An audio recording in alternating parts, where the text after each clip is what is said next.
En 2014, grâce à une animation vidéo sur Internet, le casino de la Jetée-Promenade refait surface dans notre société du XXIe siècle. Il y a 100 ans, ce bâtiment s'élevait à cet endroit même, à l'adresse 1 Promenade des Anglais. S'il y a un lieu symbolique de la belle époque niçoise, c'est bien le casino de la Jetée-Promenade. Si nous ne pouvons filmer réellement ce bâtiment, différentes peintures suffisent pour nous témoigner de la beauté du lieu. Entre mauresque et moderne style, son impressionnante coupole nous interpelle encore. Construit en 1882, il fut démoli en 1944 lors de la Seconde Guerre mondiale.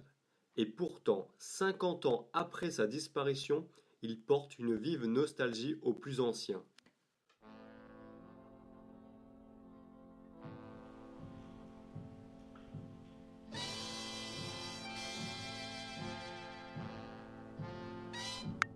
L'idée de construire le casino revient à un marquis, Despuy de Saint-Paul. Lors d'un voyage en Angleterre, il tombe sous le charme du palais des expositions du Crystal Palace. À son retour en France, il soumet son idée au conseil municipal qui accepte la construction. L'architecte français Armand Moisan imagine l'édifice en 1875 afin de rendre hommage aux nombreux Britanniques qui affluaient à Nice.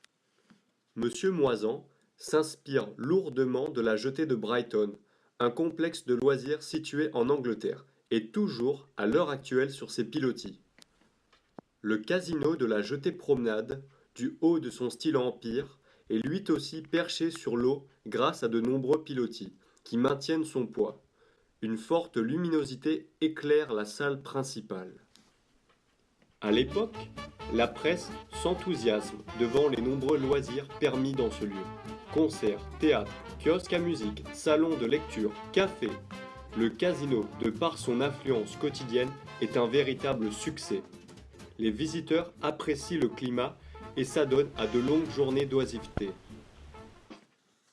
Le bâtiment connaît différents incendies à la fin du XXe siècle, mais pourtant, ce sera la guerre qui le détruira.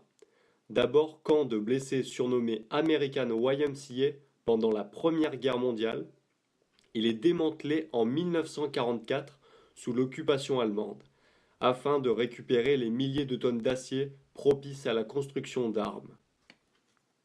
En 1951, le Conseil d'État décide de ne pas reconstruire ce bâtiment, jugé d'un autre temps. Si vous souhaitez découvrir ce fameux casino, rendez-vous sur le site nicematin.com ou au musée Masséna de Nice.